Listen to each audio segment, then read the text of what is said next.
secretos para la conquista.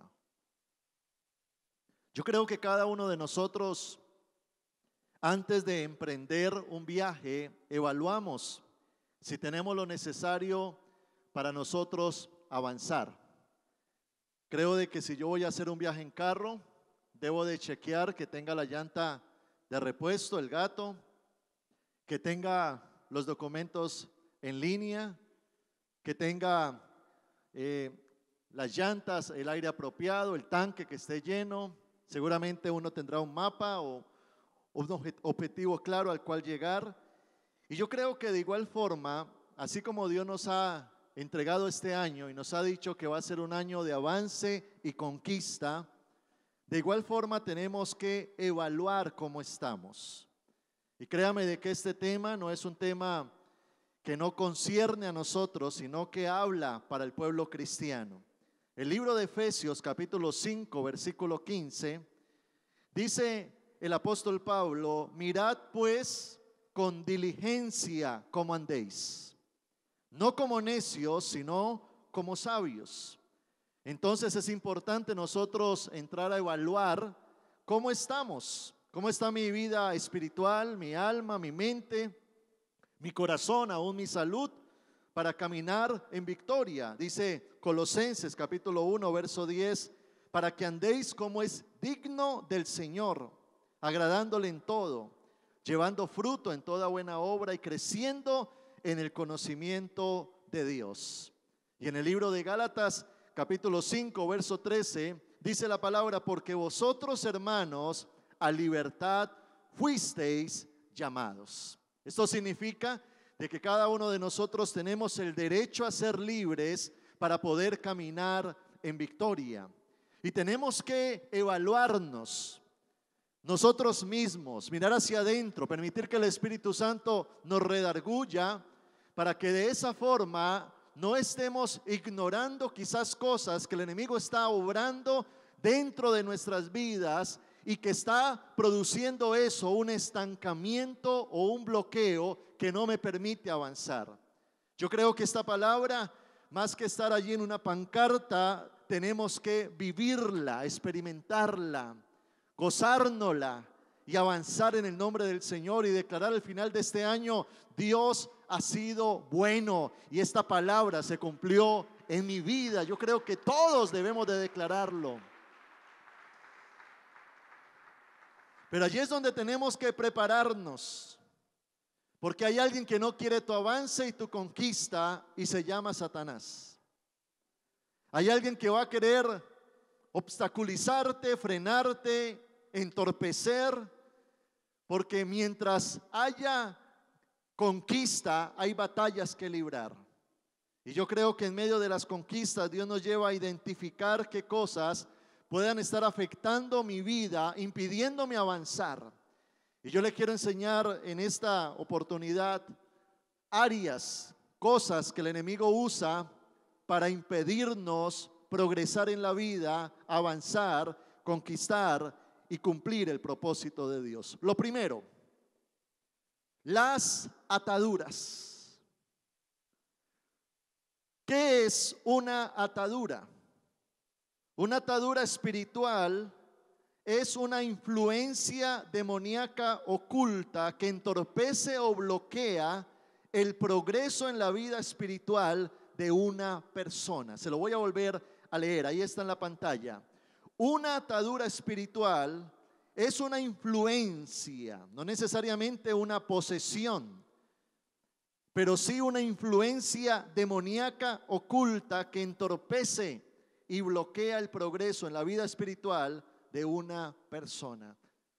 Muchas veces uno como cristiano se pregunta: ¿acaso yo, siendo hijo de Dios, teniendo a Cristo en el corazón, acaso Satanás puede venir y poseerme?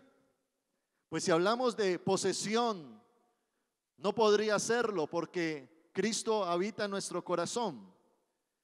Pero el enemigo sí puede llegar a influenciar un área en la vida de una persona. Algo sorprendente es estudiar la vida de Judas Iscariote, porque Judas fue escogido por Jesús entre los 12. Fue comisionado, fue llamado apóstol. No solamente era un discípulo, fue un apóstol. Él recibió la visión de Dios, el propósito de Dios, vio los milagros de Jesús.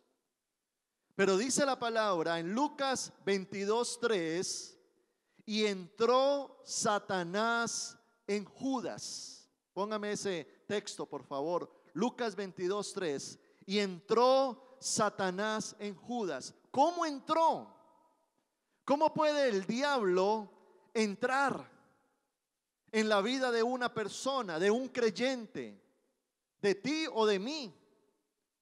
Ahora la Biblia muestra cómo sucedió eso. Juan capítulo 12, versículo 6, se habla de las mañas de Judas. Dice la Biblia, porque era ladrón. ¿Era qué? Y teniendo la bolsa, sustraía de lo que se echaba en ella. Un discípulo ladrón. Tremendo eso. Entonces, eso demuestra de que en el corazón de Judas había avaricia, codicia. Quizás él en el transcurso del tiempo se dejó envenenar. Seguramente escuchó a los fariseos o a los que no querían a Jesús. Y cuando él comienza a pecar, se abrió una puerta para que Satanás entrara. El pecado abre puertas.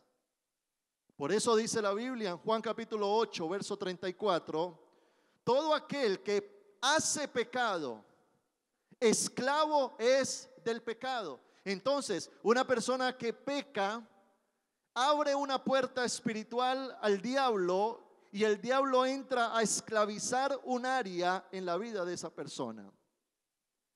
Y ahora ese pecado se convierte en una atadura. La atadura se convierte en un hábito. El hábito se convierte en un vicio. ¿Y cuánta gente hoy en día no está atada a la pornografía, a la inmoralidad sexual, al alcoholismo, a las drogas, al cigarrillo, al juego? Yo recuerdo en alguna ocasión hace muchos años, llegó un hombre a la iglesia y estaba pidiendo ayuda y llegó con la esposa pidiendo consejería y recuerdo conocer la historia de este hombre. Tremendo, era un hombre de familia pudiente, tenía a su esposa, hijos, tenía una casa, tenía unos taxis. Pero la necesidad de este hombre era una atadura demoníaca que lo tenía oprimido porque era adicto al juego. Entonces la esposa venía a quejarse y a decir, mire, este sinvergüenza fue allá al casino y llevó los papeles del carro y perdió el carro. Perdió una casa. Está destruyendo todo el hogar, toda la familia. Porque los vicios comienzan a destruir la vida de una persona como un cáncer. Y puede destruir la vida rápidamente, pero al diablo le gusta un sufrimiento más bien lento y doloroso. Y vemos como una persona atada, por supuesto, no es una persona que es productiva, que avanza, sino que está en una condición interna de opresión, donde esa persona con ataduras demoníacas no logra avanzar. Qué triste es ver cómo Judas termina, porque dice la palabra que él, por su avaricia, termina por unas monedas traicionando a Jesús. Y luego de la traición viene la culpabilidad. Y luego de la culpabilidad, los pensamientos de muerte, y termina suicidándose. Lo segundo que logra detener la vida de una persona. Lo segundo, patrones de pensamiento. Los patrones de pensamiento son formas en que nuestra mente se convence de que algo es de cierta manera en nuestras mentes operando. Ha sido quizás aprendido, algo que proviene de figuras de autoridad como los padres, o por repetición en mi ámbito social o cultural o por experiencias que han conformado una especie de estilo de pensar que desarrollan las personas. ¿A qué me refiero con estructuras mentales o patrones de pensamiento? La Biblia habla de un hombre en el tiempo del rey David llamado Mefiboset. Dice la palabra que David quiere honrar la memoria de Jonatán, su mejor amigo, el hijo del rey Saúl. Y David pregunta: ¿quién todavía está vivo del linaje de Jonatán? Entonces alguien dice: hay un hijo que se encuentra vivo. Entonces David lo manda a llamar porque quiere bendecirlo, quiere sentarlo en la mesa del rey, quiere darle bienes, propiedades, prosperidad, quiere honrarlo por la memoria de su padre. Pero mire lo que es un patrón de pensamiento. Segunda de Samuel, capítulo 9, versículo 8. Dijo Mefiboset: ¿quién es tu siervo para que mires a un perro muerto como yo? Mire lo que hace un patrón de pensamiento. David, el rey, quiere bendecirlo, prosperarlo, darle cosas. Pero la reacción de Mefiboset es demostrar un patrón de pensamiento totalmente deteriorado hasta el punto en que se cree un perro muerto. Wow, ¿qué es un perro muerto? Yo no sé si usted ha visto en la calle por ahí un perro muerto. Uno le causa como repugnancia. De hecho, se le acercan los animales y todo eso. Y Mefiboset piensa de esa manera. ¿Por qué? Porque él tenía una estructura mental negativa, producto de un trauma cuando niño. Este trauma se menciona en 2 de Samuel, capítulo 4, verso 4. Mire lo que dice la historia. Y Jonatán, hijo de Saúl, tenía un hijo lisiado de los pies. Tenía 5 años de edad cuando llegó de Jezreel la noticia de la muerte de Saúl y de Jonatán, y su nodriza le tomó y huyó, y mientras iba huyendo apresuradamente se le cayó el niño a Mefiboset y quedó cojo. Su nombre era Mefiboset. Entonces resulta de que este niño se cae al piso, queda lisiado de por vida.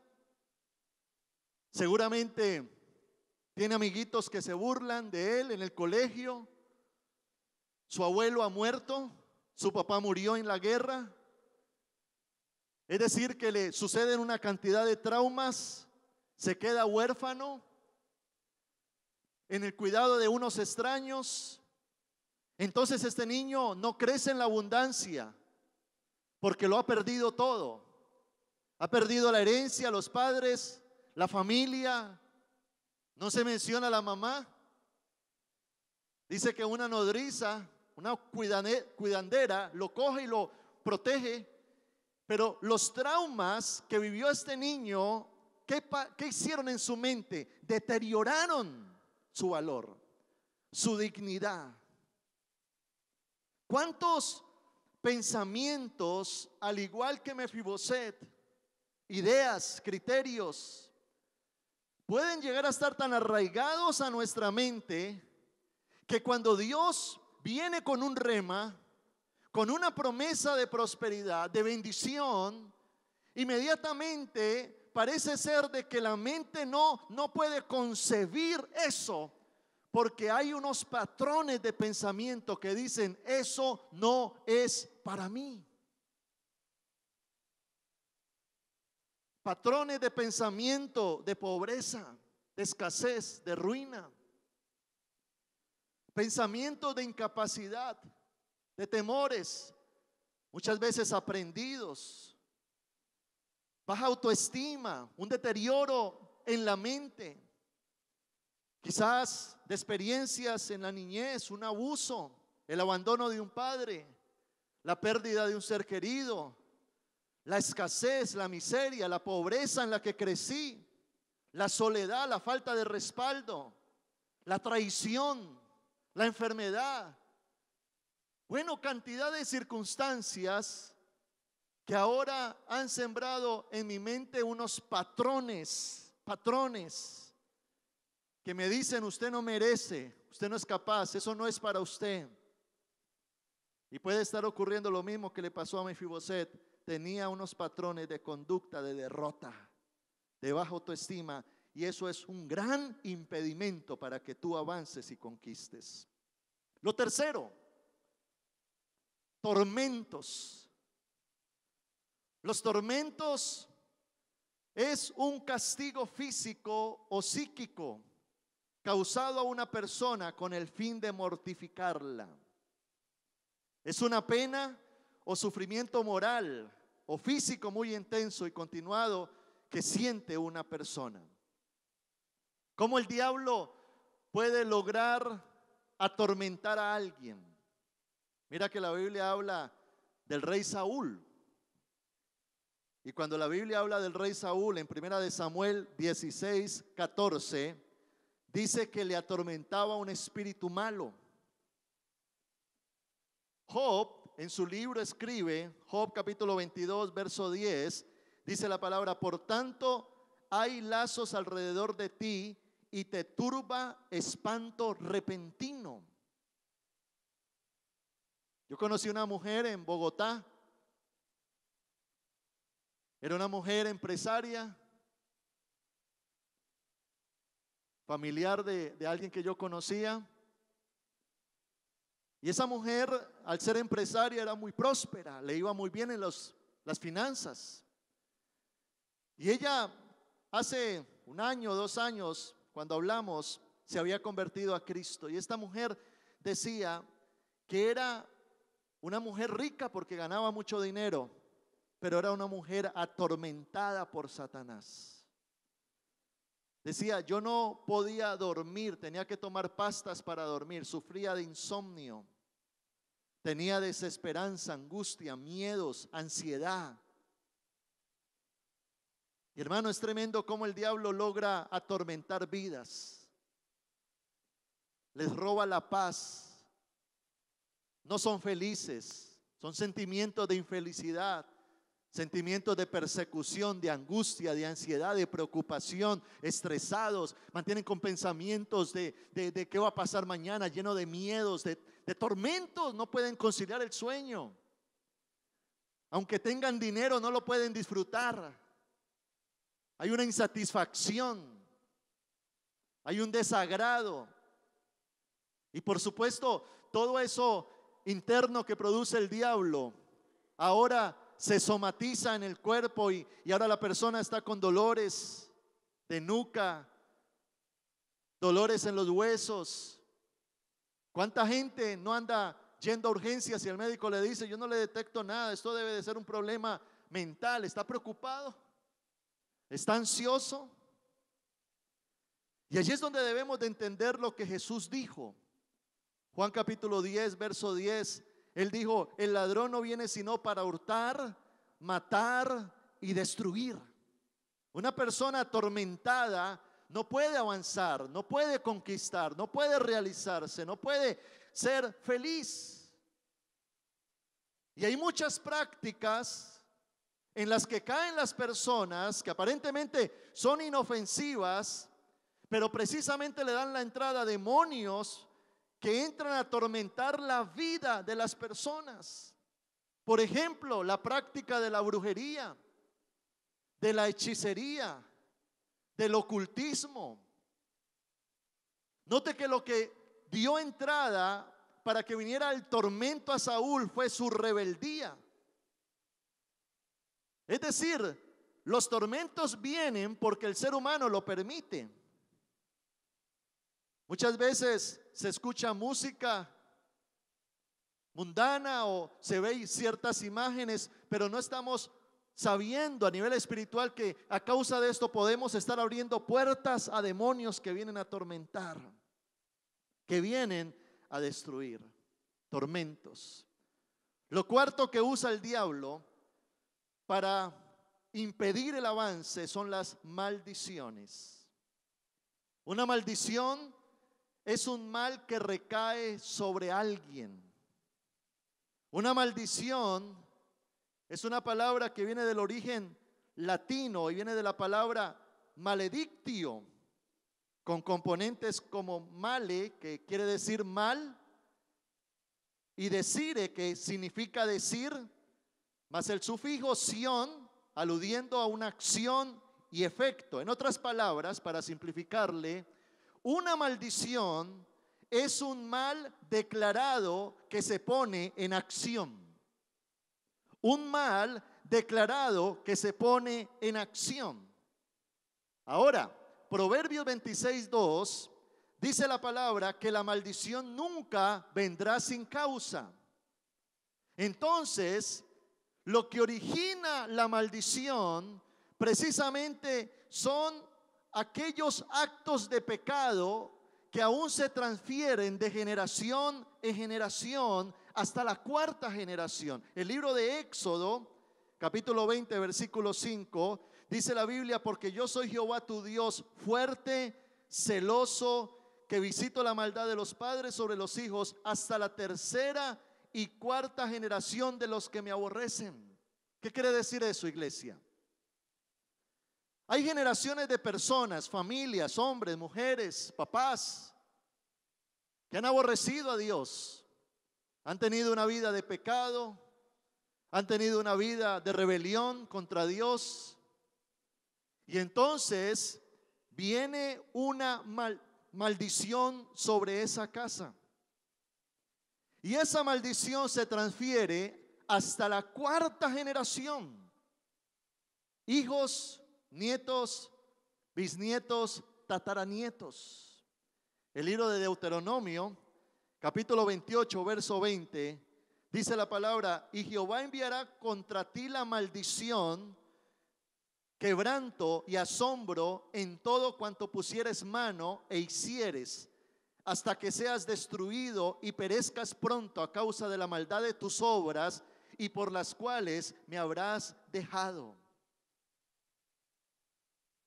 Entonces hoy en día nos encontramos con personas que tienen sobre sí maldiciones.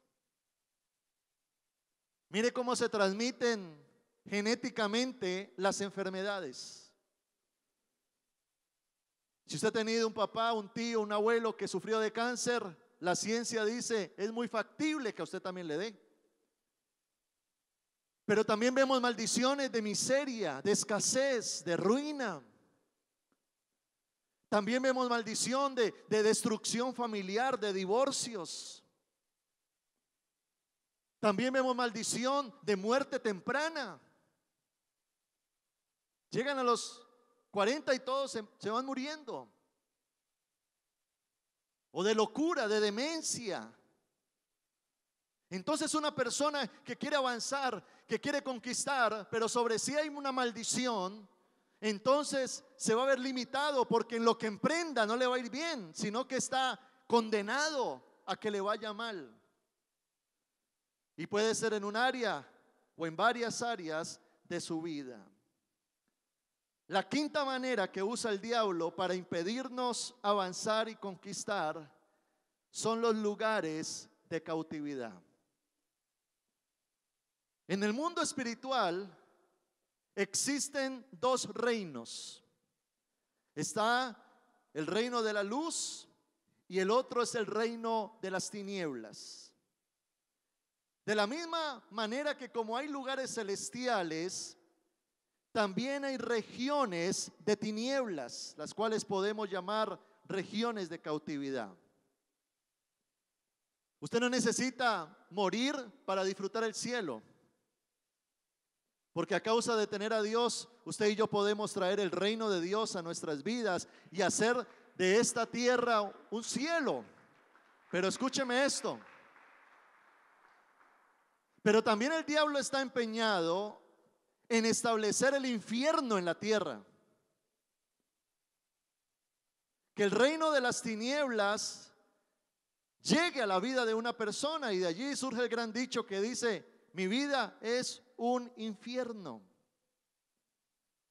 Entonces Satanás lo que quiere hacer es llevar personas, como succionarlas a lugares de cautividad, para que desde esa cautividad no puedan hacer cosas. David expresa en el Salmo 18, versículo 5, ligaduras del Seol me rodearon, me tendieron lazos de muerte. Y esto lo expresa David,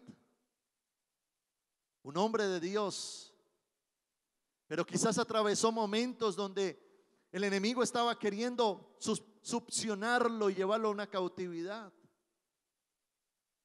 Por eso la Biblia dice que el que crea estar firme, mire que no caiga. Porque debemos de entender que el diablo opera, el diablo es real, el mundo espiritual es real. Por supuesto, Dios nos cubre, nos guarda, nos protege. Pero eso no significa que no esté operando en nuestra contra y queriéndonos sacar del propósito de Dios.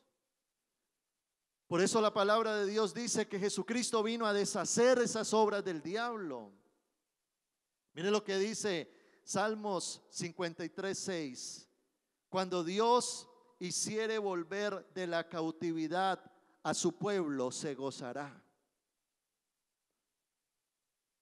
Los lugares de cautividad llevan a una persona a estar en depresión, soledad, frustración, infelicidad.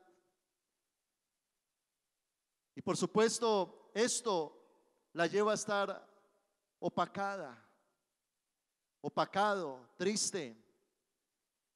Yo no sé si usted se ha encontrado con personas que se sienten así, que están como una flor marchita. Porque dice aquí que el gozo viene cuando usted y yo salimos de la cautividad. Pero cuando estamos en una cautividad no hay gozo, hay tristeza. Y una persona en esa condición de cautividad es una persona que a causa de eso es improductiva. Está estancada en su vida, está resignada, con pensamientos de derrota, de suicidio, de muerte, de destrucción, de soledad. ¿Y cómo una persona puede llegar a estar en una cautividad? Por un lado, cuando tiene experiencias dolorosas no superadas. Yo conocí a una mujer que había perdido recientemente a su hijo de 17 años. Él andaba en una moto, se estrelló, murió. Y esta mamá no había logrado superar su momento difícil de vida. Y a causa de ese dolor no superado y no manejado de la manera correcta, en su mente y en su corazón comenzó a permitir cosas que comenzaron a cautivar su alma. ¿Qué peligro eso? Espíritus de muerte. Que la persona parece ser de que se enterró con el muerto porque no lo logró superar. O también pueden venir momentos de cautividad por las palabras que proferimos, que decimos. Proverbios capítulo 6, versículo 2, dice la Biblia: te has enlazado con las palabras de tu boca y has quedado preso en los dichos de tus labios. Wow, hablamos muy rápido, pero nuestras propias palabras nos pueden llevar a tener una opresión donde el enemigo está tomando ventaja. Y eso, por supuesto, no te permite avanzar y conquistar. Otra forma es cuando la maldad del hombre lo lleva a pecar contra Dios. Cuando Pedro, el apóstol, ve a un mago llamado Simón, un hombre que estaba en pecado, en contra de Dios, en Hechos capítulo 8, versículo 23, mire lo que dice la Biblia.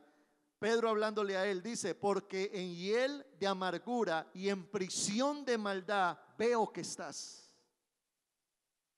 Una prisión. Haga de cuenta usted entrar a Villanueva y ver a alguien cautivo detrás de unas rejas. Así se encuentra mucha gente espiritualmente. Y una persona en esa condición de cautividad, ¿qué va a soñar? ¿Qué va a avanzar? ¿Qué va a conquistar en su vida? Y la sexta forma en que el enemigo usa cosas para afectarnos, frenarnos y estancarnos se llama iniquidad. La iniquidad es el acto interno de obstinación contra Dios. Implica las actitudes del corazón. La palabra griega para iniquidad en el Nuevo Testamento es anomía, que significa ilegalidad, es decir, violación de la ley o maldad. Se deriva de la palabra anomos, que se refiere a no estar sujetos a la ley. La iniquidad es hacer nuestra propia voluntad en lugar de la voluntad de Dios, incluso si nuestra propia voluntad parece ser hacer el bien. En otras palabras, la iniquidad es una rebeldía innata en el corazón del hombre hacia Dios. Eso es la iniquidad. Es una semilla que se ha transferido desde el primer pecado original, de generación en generación. Romanos 5, versículo 12, dice la palabra: por tanto, como el pecado entró en el mundo por un hombre, y por el pecado la muerte, así pasó la muerte a todos los hombres, por cuanto todos pecaron. Ahora Romanos 3:23 dice la palabra: por cuanto todos pecaron, ahora están destituidos de la gloria de Dios. Note que el origen de la maldad es la iniquidad, una naturaleza caída. Y qué bonito es cuando Jesucristo llega a la tierra, porque Él viene a quitar la iniquidad de nuestro corazón. Por eso dice la palabra que Él va a cambiar ese corazón de piedra, lo va a volver un corazón sensible, un corazón de carne. Jeremías 33:8 dice: y los limpiaré de toda su maldad. Esta palabra maldad en el hebreo es la palabra iniquidad, con que pecaron contra mí, y perdonaré todos sus pecados que contra mí pecaron y con que contra mí se rebelaron. Mientras la iniquidad gobierne el corazón del ser humano, no va a poder ver la gloria de Dios, las maravillas de Dios. Y allí es donde cada uno de nosotros nos encontramos con 6 maneras que el diablo quiere atacar la vida del creyente, aún siendo creyentes, de las cuales nosotros debemos de vivir en libertad, porque es la promesa de Dios. Quizás hayan personas que están llegando recientemente a los caminos del Señor y necesiten liberación. Y aquellos que hemos vivido procesos de liberación, debemos ahora tener la tarea de cuidar nuestra libertad. Porque Satanás va a buscar la manera de frenar, de entorpecer, y su mayor estrategia es el engaño. Ahora le tengo una muy buena noticia. La Biblia nos enseña cuál es la solución a todo esto. ¿Cómo podemos ser libres de todos estos impedimentos? Y le quiero enseñar 3 maneras sencillas de cómo vivir en libertad, de cómo salir de la atadura, de la opresión, de la iniquidad, de la maldición, de lo que el enemigo quiere levantar, de los lugares de cautividad. Porque Dios ha venido para darnos vida y vida en abundancia.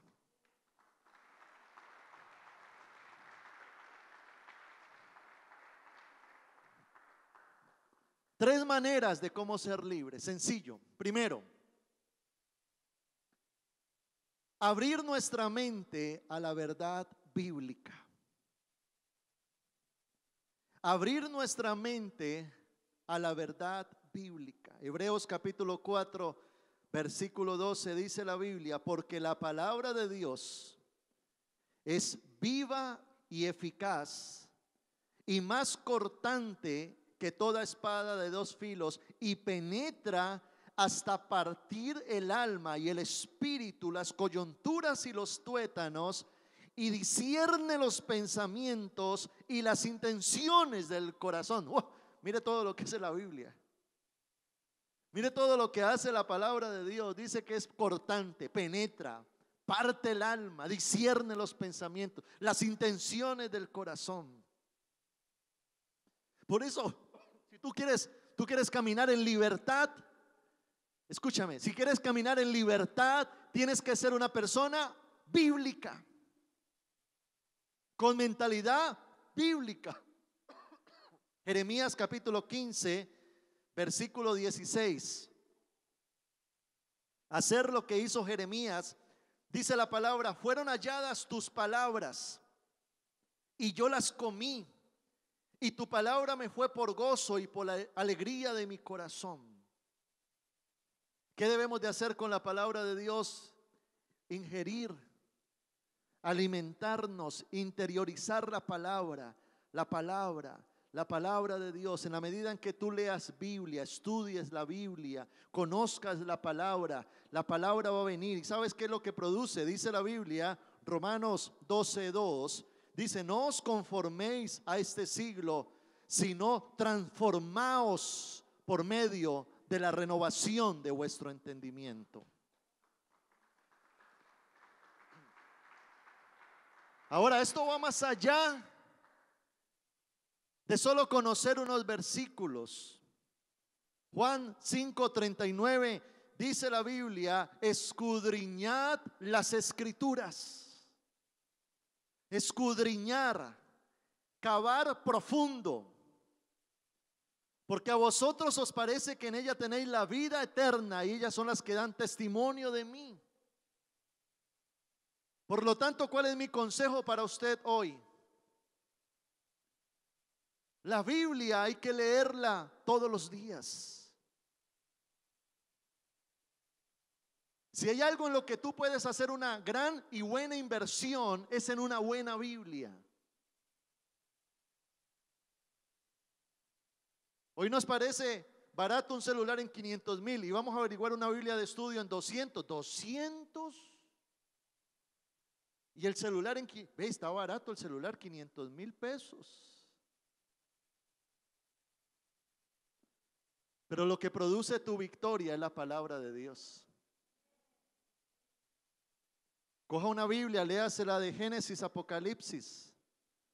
Si la termina, invierta en otra Biblia de estudio, otra versión, léasela toda, todos los días, todos los días, todos los días, todos los días, todos los días. Y mientras tú estás alimentando tu mente de la palabra está transformando, libertando, rompiendo cadenas, rompiendo paradigmas, estructuras mentales. ¿Cómo tú sales de ese pensamiento de fracaso, de pobreza, de baja autoestima? Con la palabra de Dios. Conoceréis la verdad y la verdad os hará libres. Pero dígame usted, ¿cómo quiere ser libre si no lee Biblia? Con un devocional pobre.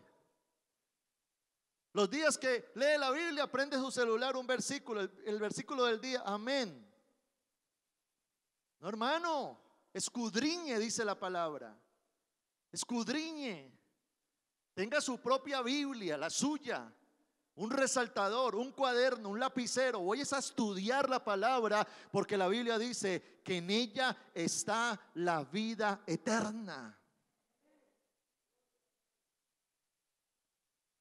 Luego de estudiar, debo de meditar en la palabra. Meditar. Cuando yo leo la Biblia, yo la leo todos los días. Y cuando termino de leer la Biblia, Dios me pregunta y me dice: Samuel, ¿qué aprendiste hoy? Entonces medito en lo que leí. Y siempre tengo que sacar una enseñanza. Dios, aprendí esto y esto. Luego de meditar, aplicar la palabra de Dios, ponerla en práctica. Lo segundo que produce la libertad es la sangre de Cristo. Y cuando hablo de la sangre de Cristo, esto tiene que ver directamente con la obra de la cruz. Precisamente es la palabra la que mayor trae revelación de lo que Cristo hizo en la cruz del Calvario. Pero le voy a leer versículos precisamente bíblicos. de lo que Cristo hizo en la cruz del Calvario. Juan capítulo 19, versículo 30. Cuando Jesús hubo tomado el vinagre, dijo: consumado es.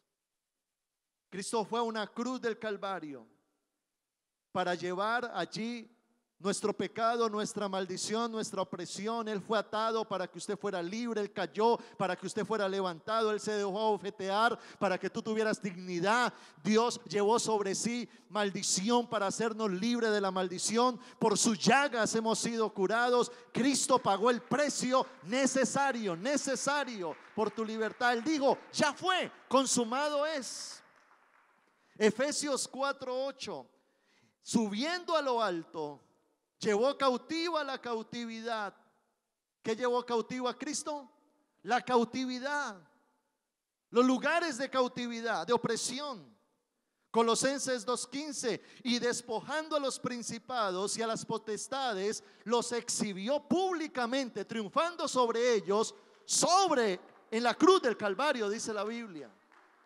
Es decir, esos demonios que te quieren atormentar, esos demonios que te quieren atar, esos demonios que te quieren traer maldición, esos demonios que te quieren llenar de temor y dañar tu mentalidad, ya Cristo los derrotó en la cruz del Calvario, a todos ellos.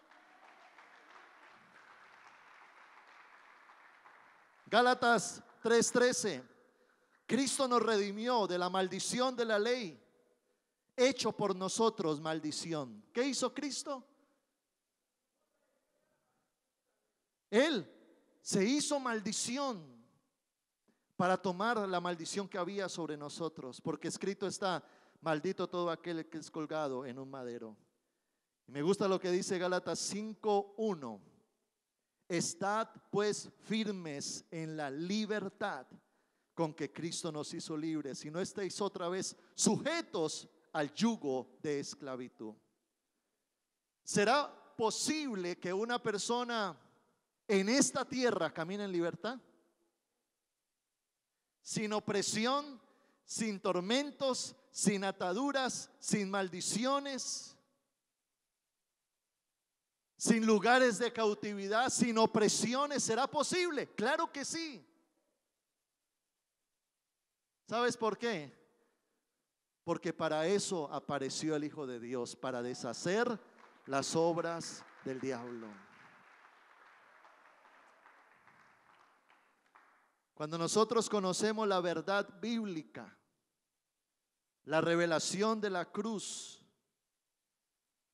cuando esos versículos pasan de ser información y se convierten en revelación, la revelación transforma. Es una revelación que abre los cielos y me lleva a conocer a un Dios santo, poderoso, que me confronta. Y cuando un hijo de Dios es confrontado, esa confrontación lo lleva a un genuino arrepentimiento. Y el genuino arrepentimiento nos lleva a un sometimiento del señorío de Jesús. Entonces ahora Cristo entra a ser Señor de tu corazón, de tu vida. Y donde está el Espíritu de Dios, allí hay libertad. Libertad para avanzar, libertad para conquistar, libertad para progresar, libertad para cumplir el propósito de Dios. Y lo tercero, para ser libres, se llama fe. Hebreos capítulo 11, verso 1, dice la palabra: es pues la fe, la certeza de lo que se espera, la convicción de lo que no se ve. La fe me hace consciente de mi posición en Cristo. La fe me hace consciente de mi autoridad, de mis derechos. La fe me lleva a reclamar lo que ya a mí me pertenece. La fe me lleva a caminar en las alturas.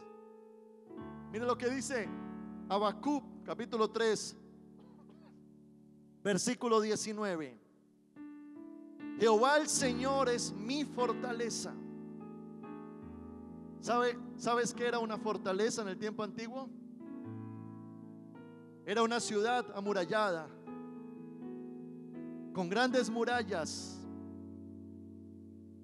algo que protegía y guardaba, una fortaleza impenetrable. Entonces Habacuc dice: Jehová el Señor es mi fortaleza, el cual hace mis pies como de ciervas y en mis alturas me hace andar.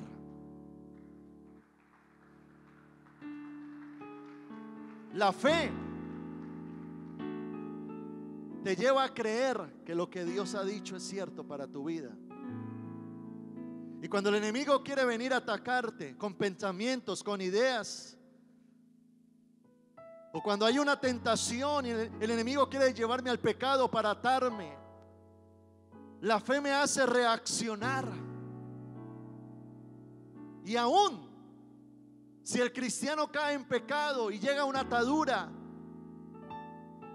en su verdad bíblica sembrada en su mente lo lleva a reaccionar y a decir: yo no tengo por qué estar atado, yo no tengo por qué estar con pensamientos de derrota, no tengo por qué estar atado a un pecado, cuando ya la Biblia dice que no hay condenación sobre mí y que el pecado no se enseñoreará de mi vida.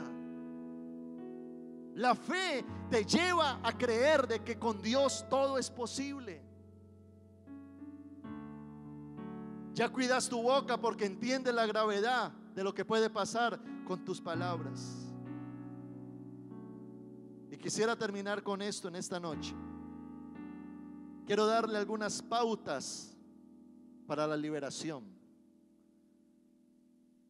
En algunos la liberación puede ser inmediata, pero en otros puede ser progresiva. Y ahorita vamos a orar por eso. Pero también debemos de entender que hay momentos donde necesitamos la intervención de una persona espiritual que me libere. Hay momentos donde yo requiero consejería para entender las causas, los efectos, pero también entender que Dios trabaja en el arrepentimiento del hombre, de reconocer. Y yo quiero invitarte a que en esta noche puedas reflexionar en esta palabra. ¿Qué áreas, qué cosas pueden estar operando en tu vida ahora? Y se lo digo porque constantemente en la iglesia liberamos gente. Porque la liberación es el pan de los hijos de Dios. La liberación es un derecho. Tú tienes derecho a caminar en libertad. No por lo que tú eres, sino por lo que Cristo hizo en la cruz del Calvario. Y si la Biblia dice que yo puedo ser libre, entonces yo creo que puedo ser libre. Y si la Biblia dice que por medio de Cristo puedo alcanzar la libertad, entonces voy a ir a conocer a Cristo y voy a reclamar mi libertad. Y hasta que yo no camine en libertad, no voy a ser feliz ni voy a desistir. Tú no puedes permitir ataduras, opresiones, maldiciones, tormentos, depresiones. Por supuesto, somos frágiles, somos tentados, somos débiles, imperfectos. Pero allí es donde hay una verdad absoluta, que es la palabra de Dios, que es la que nos sostiene, nos levanta y nos lleva a caminar en las alturas.